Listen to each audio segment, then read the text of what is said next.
Hey everybody, welcome back to Show Me the Fugazi. We had our Jackson replica. Now we have a CHIBSON. And I want to show you guys, because of all the scams on Facebook, Marketplace, and Craigslist, how to spot a fake. First of all, let's take this output jack out of here. Les Paul Standard does not come with those knobs.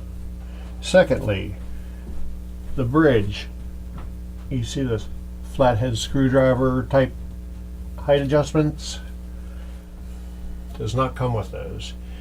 They have changed the truss rod cover style, but notice that the I don't have a pitch angle reader, but you can definitely tell that that's not a 17-inch or 17-degree pitch angle for the headstock. Also, the Gibson logo is wrong. It's definitely polyurethane paint. It weighs about 7 pounds, so it ain't no Gibson. Let's see, where else can we tell that there's wrong stuff here? The Gibson will not have this kind of switch mechanism. It'll look a bit more sturdy and it'll be a little less clicky. They did get the binding right, but there's all kind of bleed over in the binding. That jack, not right. They have gone to making a two-piece mahogany body, which will throw you off, but they don't use these giant screws here, and they don't use these type of strap buttons. And also on the back of the tuner, it should say Gibson Deluxe or Cluson. And your tuner tips should not be green. They should be more of a light, almost beige color. So yeah, totally wrong. Wrong bridge. Oh, no fret nibs. Although this, I believe, has been to a shop because they're not sharp either. Gibson does not use a plastic nut. The Les Paul font is way off. So it is a CHIBSON. And that's how you keep yourself from getting ripped off. You also see in the binding, which you'll never be able to see on the camera, but you won't have filler egregious as this has. I mean, it's measurable, the amount of filler they put in around the inlays, and the inlays would be straight. They wouldn't be crooked, like this one's crooked, this one's crooked, this one's crooked. So let's see if this one is savable. I want to take a look at the truss rod. The other way you could tell if you got a phony baloney is it won't have the right kind of truss rod. Gibson will have a bullet-shaped nut at the truss rod opening. This one, I'm willing to bet, yeah, that logo's all kinds of wrong.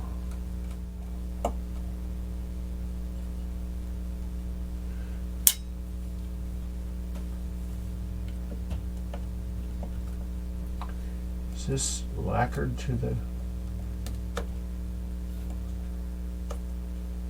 I think they put the truss rod cover on before.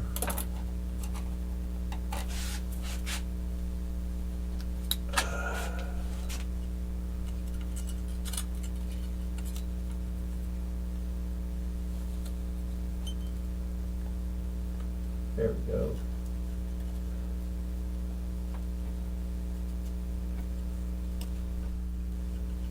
Let go.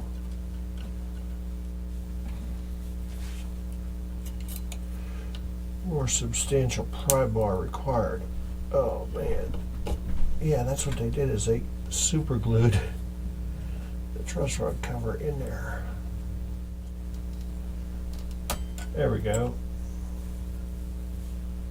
Super glued to the nut.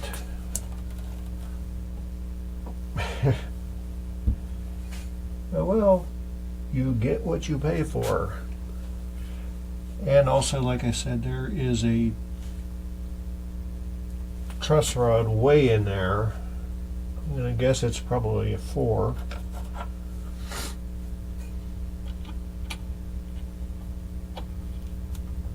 And it does move. I think the first thing I'm going to do is I'm going to make all these slots the right depth. We're going to shoot for number 10 boomers. And so our first one is going to be 36.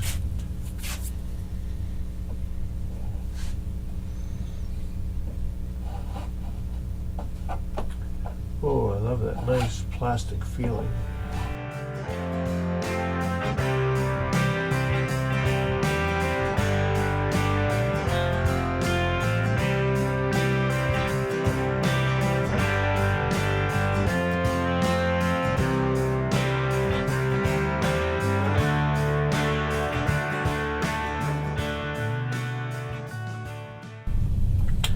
Okay, now we got all these set to 20 thou. Now we have to yank the strings off, polish the frets, oil the fingerboard. Alright everybody, we've got our CHIBSON set up somewhat.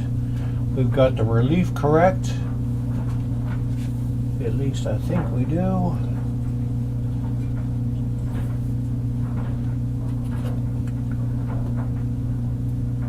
Yep, 7th fret.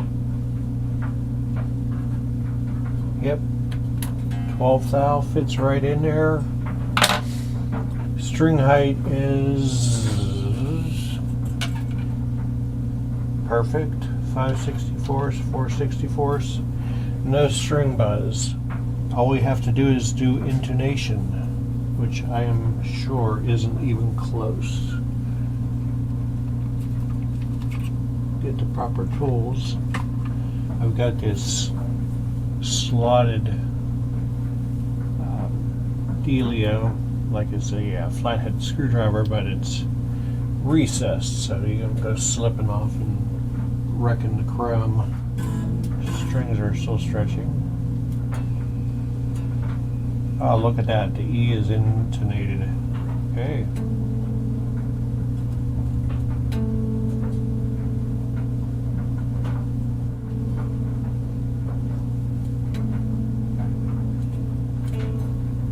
Okay, the A is a little flat.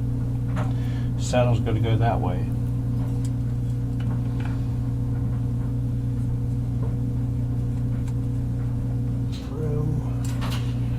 Before we get much started here.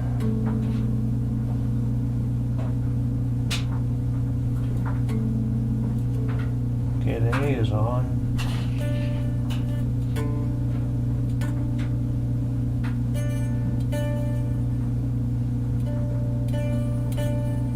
The D is on.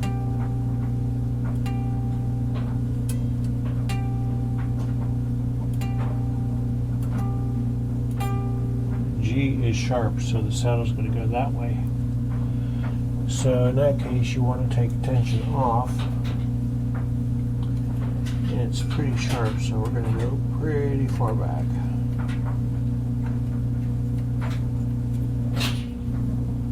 Yep, that is as far as we can go.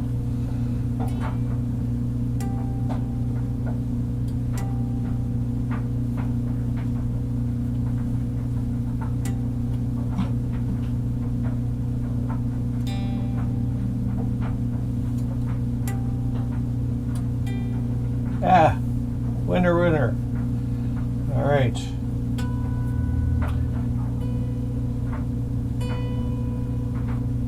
The B is right there. Hear that rattling? Cheap bridge components. They got the spring that goes over here and holds these, but it's not of the same, probably the same springability. Is that a word?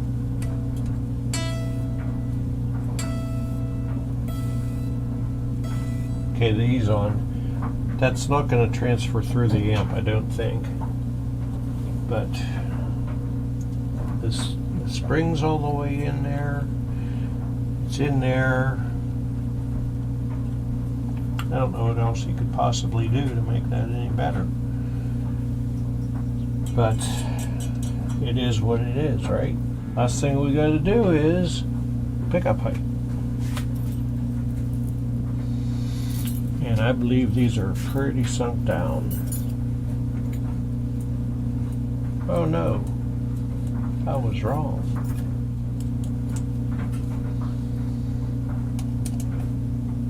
Don't fall off the screw, please. Okay, we got the right thing there. This got to come up.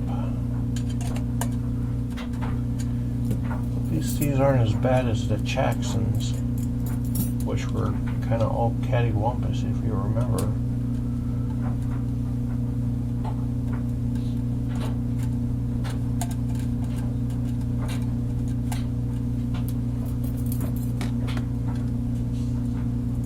Perfect. Okay. Actually, I'm going to let this go down a little bit because these are just really bright pickups. And that's going to come up.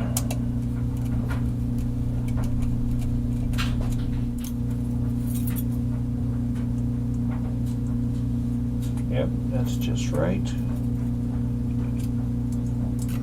And that can come up a bunch.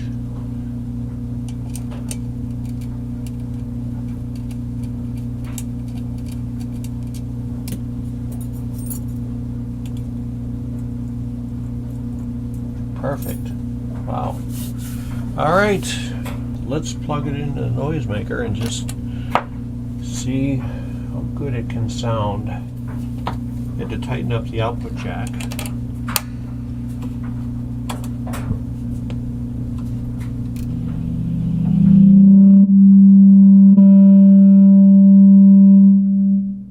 Wow.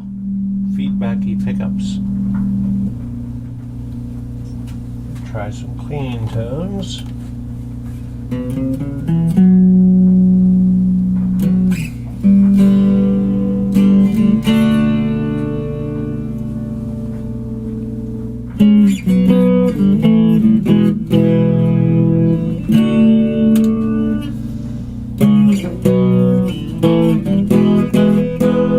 little dirt on it.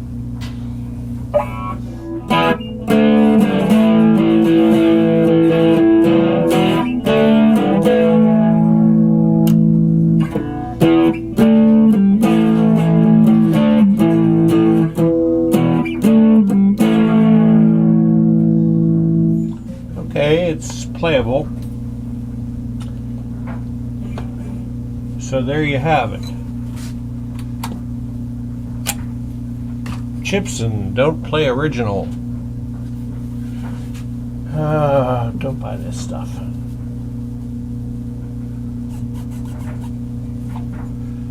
Anyhow, I want to thank you for joining us down here in the underground lair.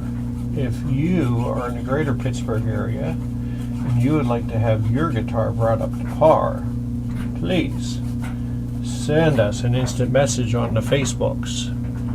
Now you know what to look for when you're buying a Gibson Les Paul, and in the last video a Jackson. What to look out for to make sure that you're not getting ripped off. This is a Fugazi fake. You might only pay a couple $100, but you're going to spend another $150 to make it playable. At that point, why don't you just buy a used Epiphone that's already set up? Take care of the old folks because they're special. Love your neighbor like you love yourself. And most of all, you have yourself a great rest of your week. Peace.